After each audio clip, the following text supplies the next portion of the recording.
Here we go. Okay, and I'm starting my timer. All right. Hi, guys. Good evening, good afternoon, wherever you're calling from. My name is Francine. I'm an alcoholic. Can you hear me okay?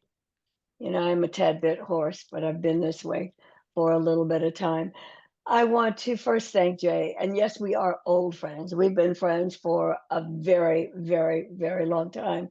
And that's the beauty of Alcoholics Anonymous. If you stay around here long enough, then you get to have relationships that span decades. And so I love you. I'm grateful that you're in my life, and thank you for the opportunity to once again be of service. I want to welcome you, excuse me, to Alcoholics Anonymous if you are new to this program, and just say, what a gift. What an amazing gift you're giving to yourselves. And you probably don't even realize just yet to what extent and how powerful this gift actually is. Most people will tell you to keep coming back, and I understand why people say that, but I'm not one of those people. I'm going to say to you, while you are here, stay with us. Because the truth is, the magic only happens when you stay long enough for the fog to lift, long enough for you to have gone through great things and very disappointing things, and know that you absolutely do not have to drink or use drugs, regardless of what life throws your way. And so I'm glad you're here. Grab a seat, get a cup of coffee, and just join us. Just join us. So it's interesting. I know you guys have lost a friend, and I am so sorry for your loss. It's interesting. This morning, I was at a memorial of a friend of mine, someone who I I have known for not very long, but about 8 years. When he and his wife moved down here to the desert, someone who I've been involved with in service. And again, if you stick around long enough, you will go to weddings, christenings, and sadly, you will also attend funerals and memorials. And, the gift for me is that I get to have friends for that length of time where, and I get to care about them, where I want to show up when someone makes a passing. And today was that day for David. I have recently, my sobriety date is July 26th, 1979. I have not had a drink, nor have I gotten high in 45 years. And I have to tell you, I don't know if that number or my age blows me away more. My next birthday will be 72. In January, I'll be 72 years old. So, on one hand, I am 45 years sober longer, more than half of my life. And on the other hand, I am absolutely in that septuagenarian category. I mean, I remember when I was young, I used to think turning old was painful. But the older I've gotten, the more I've appreciated that I have gotten to live this long, that I've gotten to live and I've been sober for most of it. So thank you, God. Thank you, God, and Alcoholics Anonymous for this amazing gift you've given me. So a few years ago, when the pandemic hit, all of us had to deal with stuff, but I found myself cleaning out, and some of you might can relate to this. I found myself cleaning out closets and cabinets because when we were sheltered in place, there wasn't much else to do, although I had a few more things to do. And I came across this piece of paper. It's kind of tattered and torn. It's old. I mean, it's like faded. I can hardly read everything on it, but I can read some things. And this document is dated June 25th, 1972. So I was pretty young. I was 19 years old when this document was issued to me by the criminal court of the state of New York. And on this document, there are a ton of charges, but I'm just going to read a handful of them. Again, 19 years old, and I racked up all of this wonderful these awards. Criminal trespass, possession of burglar tools, criminal mischief, solicitation, which is a nice way of saying prostitution. And then there's actually prostitution on here too. Petty larceny, criminal tampering. I mean, there's a whole litany of things. For somebody so young, I seem to have been pretty busy. I don't know where this document was before, and maybe my God didn't think I could handle seeing it before. But you know what? When I found it, I vowed not to ever let it go. Because when I look at this, it's a reminder of where I've come from. And I am one of those alcoholics. I never want to forget where I've come from. You see, for someone like me who's sober as long as I am and whose life has changed so dramatically, it's easy for me to forget where I've come from. It's easy for me to forget that I'm a drug addicted, alcoholic prostitute off the streets of New York, that I used to sell my body for a bag of dope, that I would sell my body for rent, that I would sell my body for another drink, that I would sell my body, the most precious gift that God gave me. I would give it up for a drink or and a bag of dope. And I don't ever want to forget that because today I don't look the same. I don't dress the same. I don't smell the same. The language I use is quite different. And honestly, my profession is different, although there are more than a few people who think there's a really thin line between a hooker and a lawyer. But I understand that there's a distinction. And so for me, I never, ever, ever want to forget that where I sit today, it is but for the grace of God that I get to enjoy this amazing life. Um, so, what I'd like to do in the time, I've got about 38 minutes, excuse me, I'd like to share with you some of the things that have enabled me not only to not drink or use, which I have not done for a long time, but to actually change my life in such a way that, you know what, when people usually hear my story, I mean, I have people that have said to me, I think you're lying. I don't believe you've come from there. Look at you. And I get it. I get it. Because today I do not look like my story. And that's because of the work that I have done and continue to do. So I like to talk about the tools in Alcoholics Anonymous that I use in terms of my patched quilt. And those of you who've heard me talk, I love to talk about it in terms of my patched quilt. I'm a visual person, so a lot of the tools that I'm going to talk about that equate to these patches, if you've been sober long enough and if you've done any kind of work, these things I'm talking about are things you do or have done or know you should do. But I like to put them together because I happen to believe that maybe one of these things might have kept me sober, but because I don't know which one, all of them I do, and I still do them because honestly, I would not have the experience in my life today if I wasn't doing these. So the first patched quilt, and most of them are not in order. So let me just say the first two probably are at the top of the list, but the others are just wherever I remember to place them. So this first patch piece is abstinence. Now, some of you might be thinking, Francine, how ridiculous. Of course, abstinence, you said you don't drink. But you know what I've discovered in Alcoholics Anonymous? Not everybody defines things in the same way. I've actually been in meetings where I've heard people share that they don't drink, but they smoke a little pot every now and then, especially in a state like where I live where smoking is legal. Heard people, but in other places, I smoke a little pot. AA doesn't talk about drugs. Okay, that's what works for them. That is not what works for me. I'm a member of the No Matter What Club, and my home group happens to be the No Matter What Women's Group. So I don't smoke pot. I'm not popping pills. I don't pop psychedelics. And I don't even drink that stuff that they call near beer or anything like it, hard seltzer, those non-alcoholic drinks. And I remember when I was new, near beer was very popular, as it is now. And I remember going to my sponsor, Louise, saying, Louise, I, I, is this something okay for me to drink? I see AA people drinking it, but I don't know if it was the fact that it had the word beer in it that was a trigger. But I went to her, I said, "Can I drink this near beer?" And she said to me, silly woman, she said, "If it looks like a duck, if it quacks like a duck, if it tastes like a duck, you might want to assume that it's a duck. And she said, also, Francine, you are just always asking questions. She said, your brain never stops. Go do some research.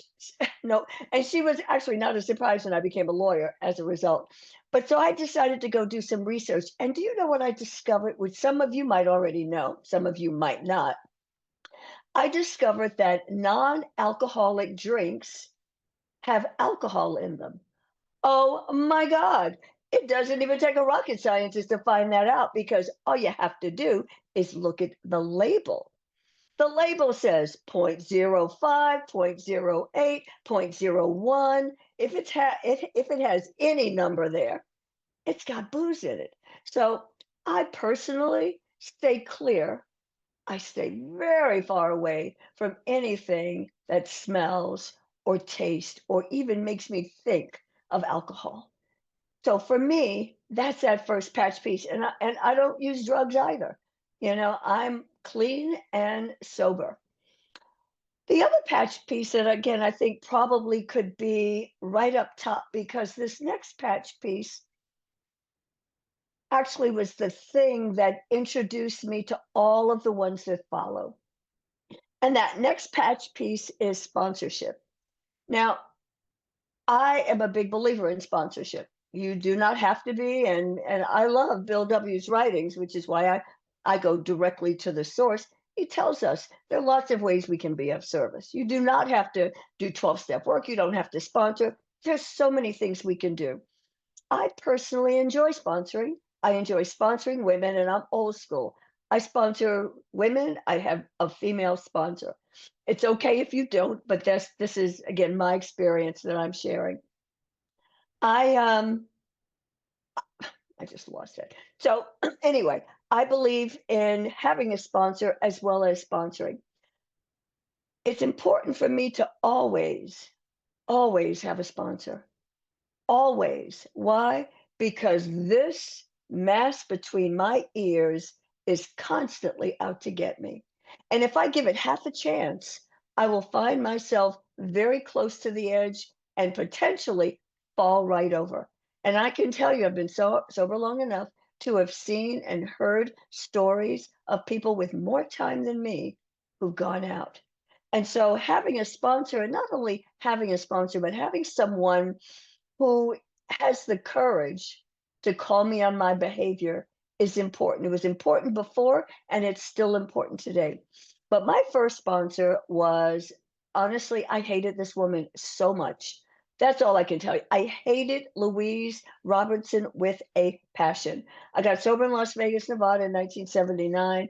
And this woman, honestly, I, I hated her not because she was mean, although I thought she was, because I was a newcomer and she was holding me, my behavior to the fire.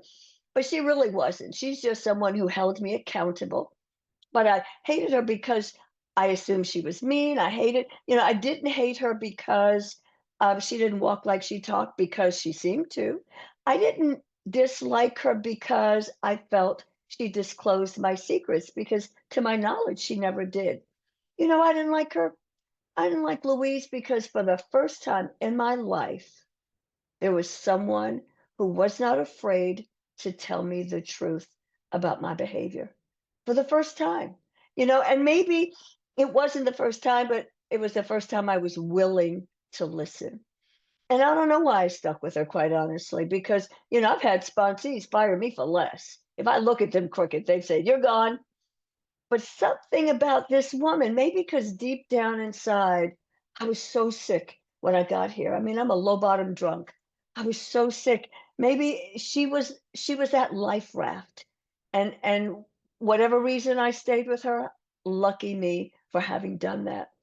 Because I honestly believe that Louise is the reason that I am the woman that I am today on every level.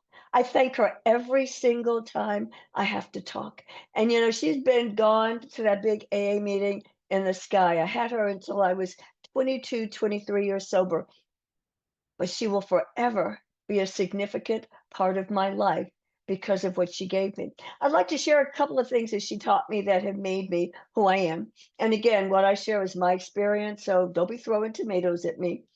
So that first thing is I had a nasty little habit of sleeping with other people's husbands. Ah, she just used to say to me, "We do not behave that way as sober women." Well, I remember saying to her one day, "But Louise, it is not my fault that he can't keep his pants zipped up." She said, "Just because somebody puts something in front of you doesn't mean you have to take it. I mean, if somebody puts a drink in front of you, does that mean you have to take that? If they put a cigarette in front of you, you got to take that." She said, "Just because a guy comes after you and he's married, you can say no." And so it took a while, but I will tell you, I came to a place in early recovery. I was about 2 years, year and a half when it really shifted. And as a result, there's not one woman in this room, in any AA room, or anywhere in or outside of AA who would ever have to worry about me in the same space as her man.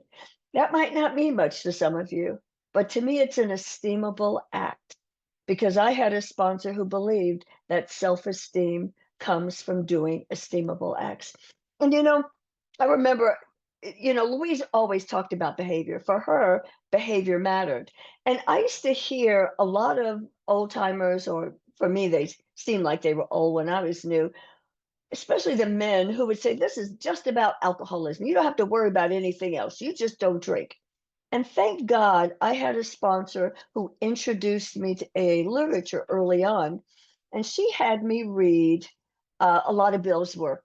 And in particular, she had me read this page. This is one of my favorite AA books as Bill sees it. And this is what Bill W. had to say about behavior and personality. He said, "It has often been said of AA that we are interested only in alcoholism. That is not true." These are Bill's words, not mine. "We have to get over drinking in order to stay alive.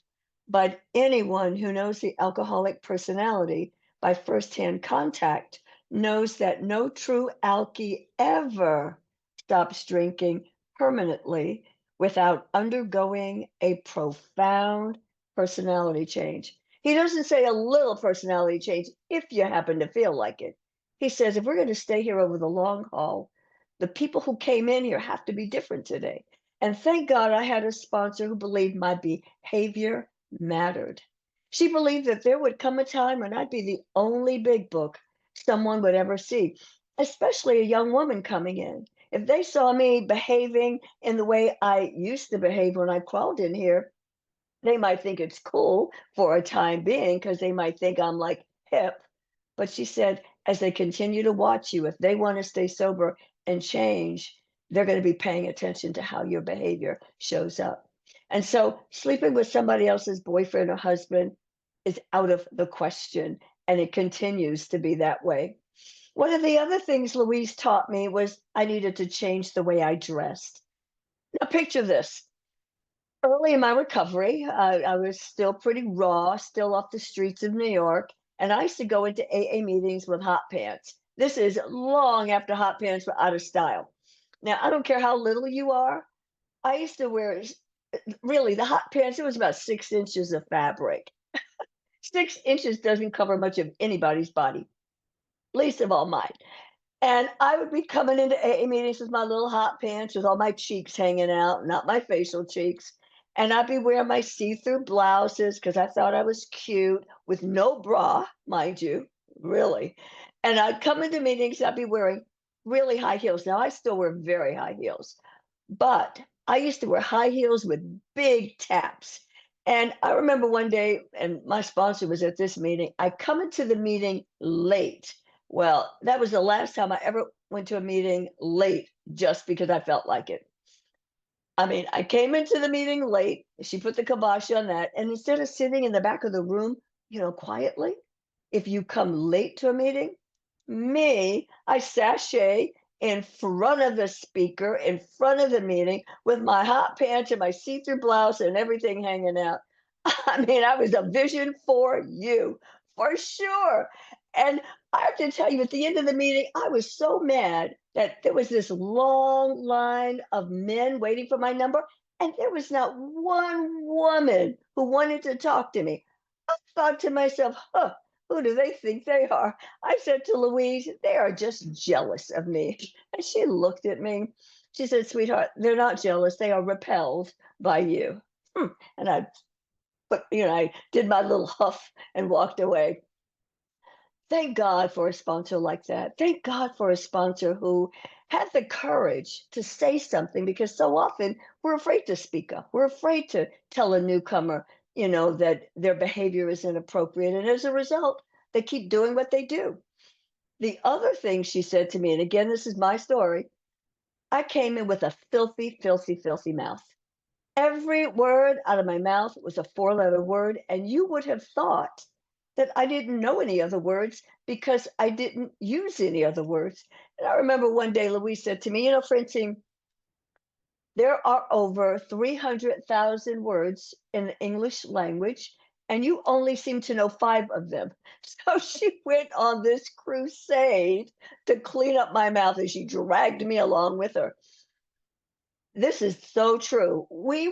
I went from like 20 curse words to a sentence because I was using curse words for nouns, adjectives, adverbs, verbs. I mean, every other word was like a four-letter word. It was like crazy. I went from like 20 to 10 and like from 10 curse words to like five curse words. And then it was like three curse words. And then it was like a curse word every other sentence until one day, because of this sponsor, personally for me, I started changing the language that I used. I started changing it because that was part of the step work she had me engage in. I have to also say that I have not done my steps through the big book. I'm grateful that I had a sponsor who helped me understand that the purpose for me, only for me, of the big book was to help me identify as an alcoholic, that the work for me came through the 12 and 12 at 12 and 12. And because I got sober before, I also worked with Souls and Bottles in the Little Red Book. But it was the 12 and 12 because she said Bill W. was new. He was a newcomer when he helped to write the big book. And he got more sober, he got more mature. He understood that step 6 and 7 required more than those two little paragraphs. And, she believed that my behavior mattered. And a lot of that work came through steps 6 and 7. Today, I'm so grateful for that kind of sponsorship because, again, the woman that I am today is a woman that I could look at in the mirror and I actually like who I am. I don't always like everything I do, but I like overall the woman that I have become. And that is a gift from Alcoholics Anonymous and Louise Robertson. Um, Another one of my patch pieces, and again, Louise got me into this, and that is AA literature. If the big book is the only book you read, I think that's great. It is not the only it's not the only book I read. I got sober with a sponsor who introduced me to the plethora of amazing pieces of AA literature. The big book, the 12 and 12, as Bill sees it, the grapevine, which I absolutely, some of the women here know how much I love the grapevine. Living sober, AA comes of age, language of the heart, which is one of my most favorite books in Alcoholics Anonymous. She introduced me to all of those books. Thank God, because you know what? I discovered so much about Bill Wilson and his thinking after the big book. Language of the Heart is a compilation of his grapevine articles, which gives us background history of the steps, the traditions, and the concepts. And AA Comes of Age is our first history book. I love all that stuff. I mean, I'm like a nerd when it comes to AA stuff. And I know there's some of you who know that. Literature. Literature is one of those patch pieces, AA literature. One of my other patch pieces is meetings. Now, I got to tell you, I think my sponsor really it was overkill. I think she just asked a little too much of me. She was somebody who thought I should be in a meeting every day. Now, really, I thought that was overkill. Why do I have to sit in a meeting every day? I have a life. Why do I have to do that? So I went in search of somebody who would give me a different answer. some of you know about that, how you play two ends against the middle. You find two people one will tell you what you want to hear, and the other one not so much. So I went in search of somebody who would give me a different answer about meetings. And I found this guy, Bill, that I used to see in meetings when I was there, and he had a little more time than Louise. And I remember saying to him, Bill, how many meetings do you go to? How many meetings do you have to go to? And he looked at me and he kind of scratched his head and he said, Francine, I probably only need 2 meetings a week. But because I don't know which 2 meetings, I go every day. Oh my God, wrong answer. That was not the answer I wanted to hear. I wanted him to tell me something like, once a week or a couple of times a month is good. No, no. He said every day. Smack me. I mean, I just thought that definitely was too much. But I gotta tell you, I've been going to meetings. I have gone to meetings. This is even before the pandemic. I was in meetings every day with few exceptions before the pandemics. If I had to be on a flight, if I had an early flight, if I was having surgery, very few reasons. And since the pandemic, honestly, I have no excuse not to be in a meeting every single day. And when the pandemic hit, I started 8 women's Zoom meetings, 8 women's meetings on the Zoom platform. Every single one was based on a piece of literature. Every single one. We've now reduced the meetings down to 4, and we are a full-fledged women's meeting literature study. Debbie has been there before. If anyone's interested, I'd be happy. If any female, no drag guys, but any female, if you're interested, you are welcome. We meet Monday, Tuesday, Wednesday, and Friday. But meetings are a significant part of my life. I believe that meeting makers make it. It's not the only thing that helps me, but it is absolutely a significant component of the kind of sobriety I have. One of my other patch pieces is service. So I am a service baby, and I made the mistake of getting sober with a sponsor who was a delegate, general service delegate. And God help me. And actually, out of that area in Las Vegas where I got sober, there were at least 2 trustees that came out of that little tiny area. When I first got sober, we only had like 40 meetings in the whole area. Now, of course, there are more. So early on, my sponsor knew, she recognized that when I walked into the rooms of Alcoholics Anonymous, obviously, because the way I carried myself, that I was selfish, self-centered, and self-absorbed, that everything was about me. I have to tell you, I'm still like that. I'm still that way. I'm still liking to think about me, given half a chance. I'm thinking about me, me, me. Early on, she got me in service early on to combat that. And that's what helps me stay out of that place most of the time today. Giving back to someone else, doing something for another human being. I mean, all my life it was, what could you do for me? What could you do for me? That was the question I asked.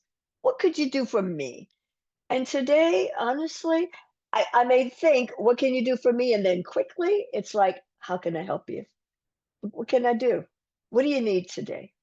What kind of support do you need? That is a gift of Alcoholics Anonymous. That change in consciousness. Like, who would have thought someone like me would even want to be of service? So I'm of service in lots of ways in and out of Alcoholics Anonymous, but in AA, I have been and continue to be majorly of service. I've always been active in a home group. I have always been active in general service. In fact, I took on, excuse me, they started taking me or dragging me to schools when I was 90 days sober because I was relatively young. At the time, I was only 26 when I got sober. And so they'd send me into the schools to speak under the banner of public information. And then when I was 6 months sober, I actually volunteered to start going into Jean Prison. I don't know if it's still in existence, but it was outside of Las Vegas in a little town called Jean, and there was a prison. And every Sunday night, I'd go with the people who would go on this panel. And then when I was 2 years sober is when I took on my very first general service representative position, GSR, for those of you that are new or not familiar. I have held a general service representative position at every single one of my home groups, every one of them. I have rotated off my home group now, and one of my sponsees who I like groomed into doing more service than she used to do even, she's our general service rep, but I'm GSR of another group. I have been active. I'm currently active in at the level of groups. I'm active in my district, District 9. I will be at that meeting tomorrow night. And the person whose memorial I attended today was very active in our District 9. I'm active in my Area 9. I am the Grapevine chairperson in both my district and my area.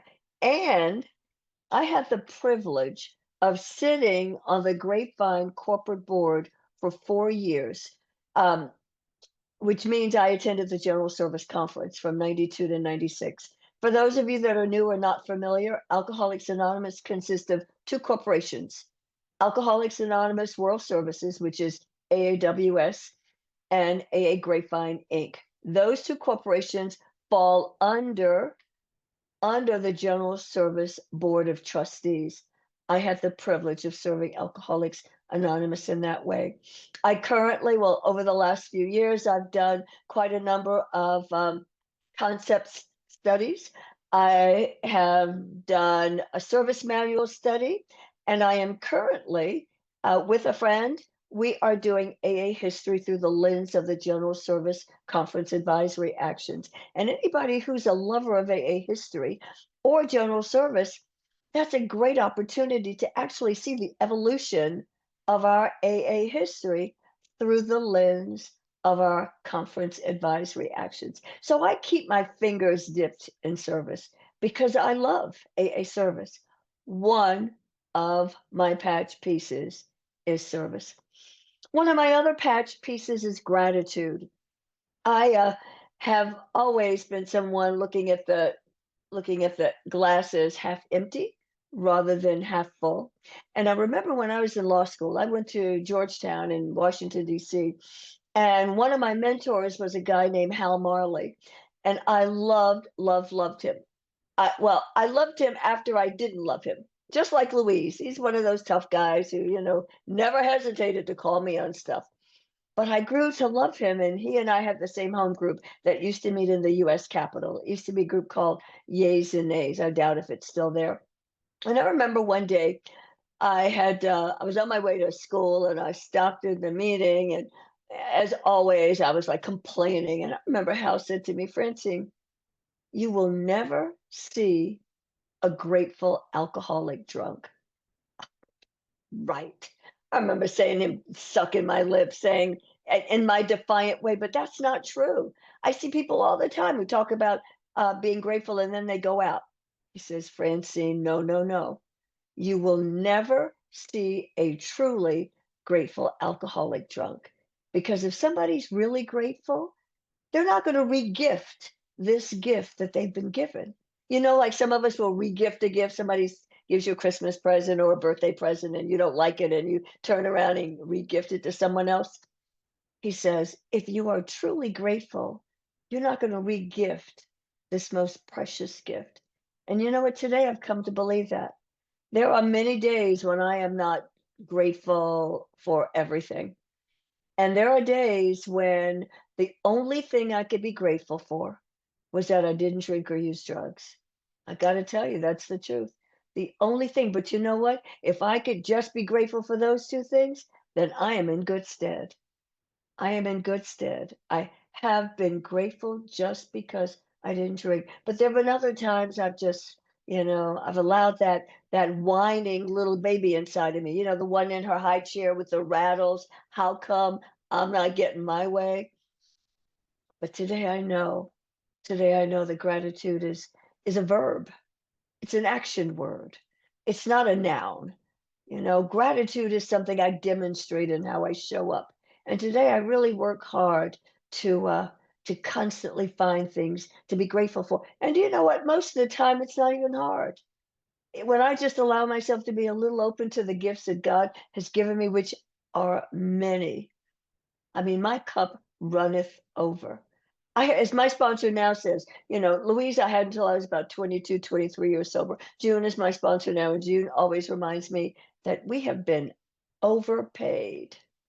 I have been overpaid. So for no other reason, as I look at my cup having been runneth over, there is so much for me to be grateful for. Gratitude is one of my patch pieces. One of my other patch pieces is God.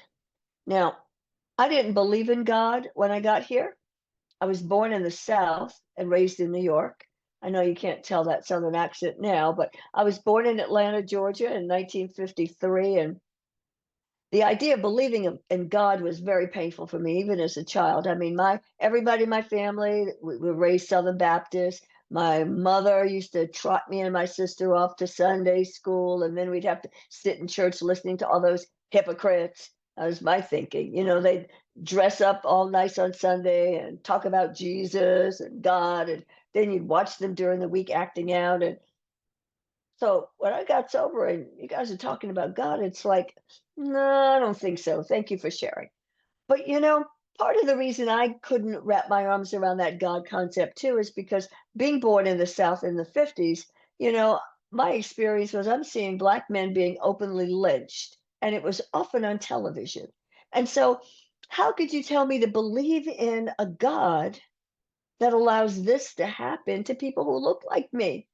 But you know what I remember my sponsor said when I got here? She said, Francine, number one, God gives each one of us free will.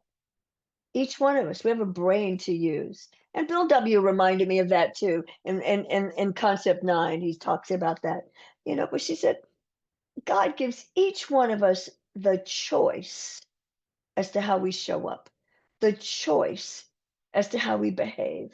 She said, you know what, because that's what somebody else has, that's what has happened in someone else's life, you cannot allow that to stand between you and this powerful force that you really need to help you stay here. And so I discovered eventually that it was a God that got me to Alcoholics Anonymous. I came willing to be open to that concept, that it was a God that got me here, you know, got me to Alcoholics Anonymous, and it was Alcoholics Anonymous that got me to God. Today, I believe that. Today, I'm that person in the 11th step that says, I would no more do without my faith than I would air, food, or sunshine. Today, that God is so powerful in my life. And yet, there have been times when I've thought I've been hanging out there all by myself. One of my favorite poems, and some of you might be familiar with it, Footprints. I don't remember all the words, but essentially, Footprints is about this man. He's walking on a beach, and he noticed that during the most difficult times of his life, he only saw one set of footprints. And he looks up at his God and he says, what's up with this? You promised me that you would always, always be by my side. And yet, during the most difficult times in my life, I've only seen one set of footprints. And God looked down on the guy and simply said, when you saw only one set of footprints, it was during those times that I carried you. And that has become my experience. There have been times when I felt I was by myself, hanging on a string. But I know that's not true because I am still here. I'm still sober. I'm still living a life far beyond anything I could have ever imagined because my God is still holding me tight, lifting me up. Wow, what a gift that is. God as I understand God. And let me just say, for somebody who is in here new, you will hear a lot of people who insist that your God has to look like their God. If you don't call God whatever they call it, if you call God something other than what they call God, they are making you feel like you got it wrong. Well, Bill W. was so smart. He said, God as we understand God. So your God can be anything you want it to be. When I got sober, there was a guy who used to call his God a doorknob, and people would laugh at him, and I didn't know any better until I did learn better. And I discovered that thank God, that's he could call his God whatever he wants. When I was relatively new, I used to call my God a she, because for me, it was like I had enough of men, I had enough issues with them. I needed to work through that. So I was not calling my God a he. And I would make sure everybody knew my God was a woman, everybody. Until I got to a point where then I realized for me, my God's not a he, it's not a she. My God is my creator. That's what works for me. My God is so powerful. It's whatever I want it to be. Thank you, Bill W. God, thank you. 5 minutes. And I got it too. Thank you, sweetie. Uh, God as I understand God. And that concept of God has become so powerful for me. All of these tools, all of these patches are wrapped up in the 12 steps for me. Every single one of them, the not drinking, the service, the literature, the taking suggestions, they're all the changed behavior, they're all a part of my step work.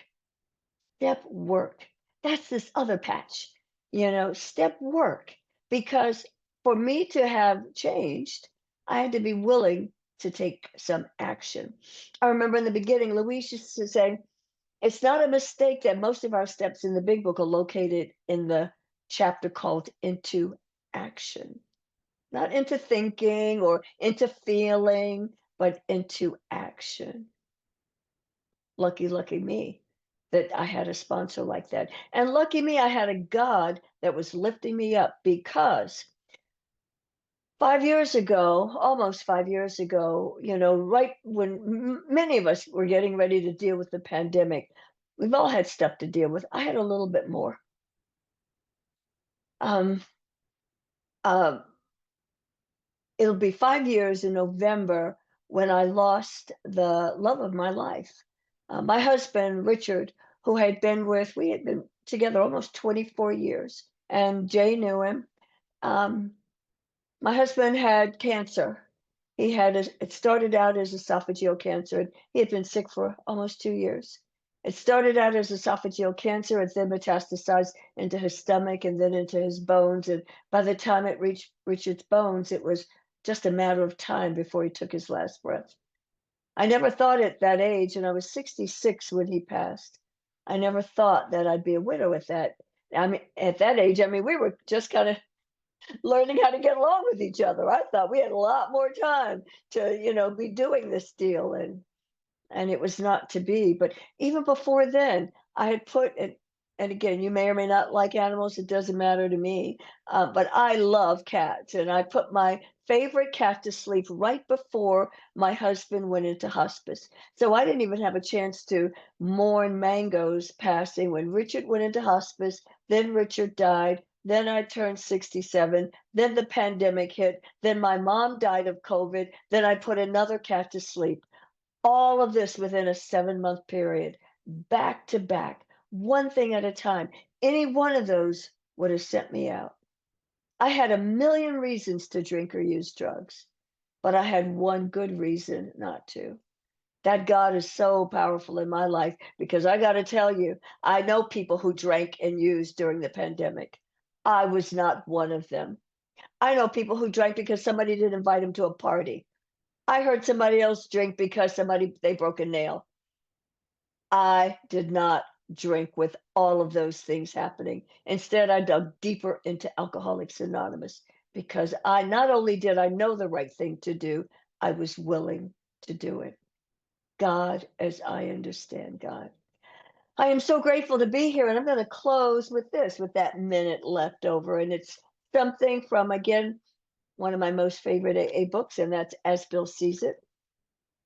I'm going to close with this, and I like to end with this often because it's a reminder of where I've come from. It's on page 4, and it's entitled, Can We Choose? We must never be blinded by the futile philosophy that we are just the hapless victims of our inheritance, of our life experience, and of our surroundings. that these are the sole forces that make our decisions for us. This is not the road to freedom. We have to believe that we can really choose. And I believe that I have a choice in everything I do, including drinking. I know there are many people who say they don't have a choice. I have a choice. I could go down to the corner to this Ralph's, which has 3 rows of alcohol. I could go to the Rite Aid next door that has 2 rows of alcohol. I could pick up a bottle, not one person could stop me. Today I have a choice. And today I'm making the right choice. If when I put my head on the pillow at night, it's not guaranteed, but if I continue to do today what I did yesterday, the day before, and the day before that, I will have another sober day. Thank you all for being here, Jay. Thank you so much. I love you, Jay. And have a fabulous rest of the evening. Yay. Oh my God. I love you so much, Francine.